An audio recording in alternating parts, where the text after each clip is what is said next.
Assalamu alaikum. Just some thoughts really on the shortness of life. A lot of people say that you get old. I'm nearly 50 years old, half a century. I can tell you that, at my age, young people will never understand it, but it feels like life has gone past so fast. In the Quran it says that when we speak to God, and God will say, how long did I give you? Some will say it felt like an hour. Honestly, can say that life has passed so passed by so fast that it really does feel like an hour. Like I blinked, and I'm 50. Nearing the home stretch of life. A few more years, and I'll be in the ground. You look at the stars. I was thinking about this. Everything that I've really wanted, really anything that I've really desired, and I look back at it now, silly things, trinkets of life, I look back at it and I think, my God, what did I see in it? Whatever it was, whether it's, I don't know, a phone or a beautiful car. Some of the cars are, could never really afford a nice car or a flash car. But I've always kind of dreamed of it and thought of just like any young boy, I suppose, sort of, wow, how amazing it would be to drive a really nice, flashy sports car.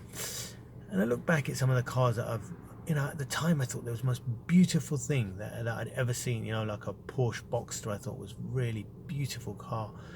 And many other cars like that, Magnum's Ferrari, but those are old enough to remember Magnum PI, had a red Ferrari, and I thought, never seen anything so beautiful. I love a car like that.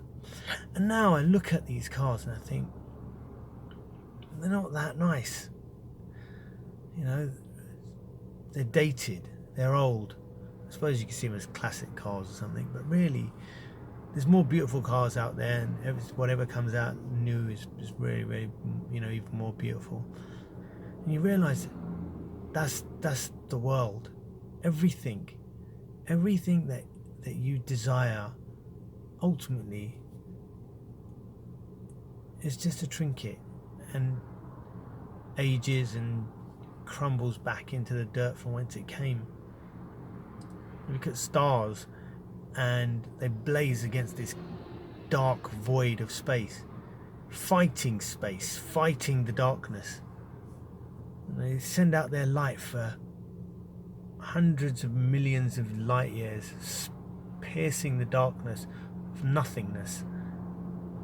And even us, when we look at these stars, we look up, you see these ancient light piercing our skies. Even those stars mostly, they're gone. We're looking back into history and we see that light. That thought alone blows my mind. But even those stars are dead, gone. We would travel to that spot where that light came from, there'd be nothing there but darkness. I saw my little daughter playing with some piece of plastic, and she dropped it, and it was kind of she was most distraught child ever. It was the thing that she loved, this little piece of plastic. Just for a moment in time, it was, fascinated her. And I kind of laughed to myself, thinking, look, children, 3-year-old kid, and they're playing with a piece of plastic. But really, if you look at us, adults, that's all we are. The same, we're no different from those children. Just keep chasing these little pieces of plastic, little trinkets. They satisfy us for a moment, and then we kind of drop it. It's no longer has any pleasure for us, and we move on. We keep doing this, we keep chasing until our last breath, and we die. You look back at your life, you'll see all the things that you chased, and if you look at it now, whether it's clothes, whether it's cars, whether it's whatever, anything that you really desired, you look back and you think, what was so amazing about that thing that I cherished it so much. Now, if you wore those clothes that you really thought were amazing 20 years ago, everyone would laugh at you, and you'd laugh at anyone wearing them. But yet, at that moment, they were the most amazing thing to you. The only thing that I kind of think is how short life is, how finite life is, and how Allah in the Quran, now I those people who know, I read the Quran in English in every prayer time instead of in Arabic. I know that generated a lot of kind of controversy for some strange reason. I mean, wow, I actually understand what I'm reading now. But that Quran is an amazing book. It cannot be from anyone other than God. And the one central message it keeps saying is, this world is going to end. You will return to me. You will perish. No one lives forever. Everything will ultimately come to an end. And it just keeps repeating that in different ways, reminding mankind, saying, it's over.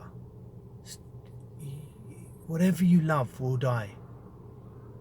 Whatever you desire will crumble away. Even those people watching this video, look at your hands.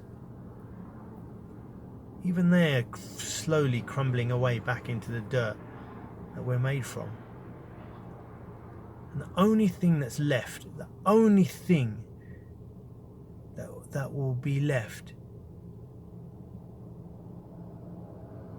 is the good deeds that God will count on your behalf until He raises you again.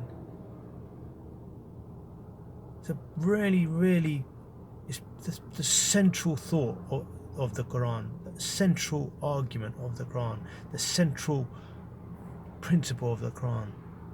And as long as you remember your finiteness as a human being, then only then does everything fall into perspective. All your desires become pointless. All your sorrows become not so sad, because you realize it doesn't really matter. It really doesn't matter. Your time on this earth is so short. All your joy is limited. Our brief time on this earth, make it count. Do a little bit of good. On the deathbed, that's all that will matter. Anyway, thanks for listening for this depressive, but not so depressive really, but philosophical view of the world. And really, when I think of the Quran, or when I read the Quran, I realise this Quran makes philosophers out of human beings. It's not a book for the dim or the dull-witted or for the unthinking. It is a book for the thinker. I really urge you to read it. Read it, even if it's one line a day. Read it. It changes your whole life. Anyway, Assalamu alaikum.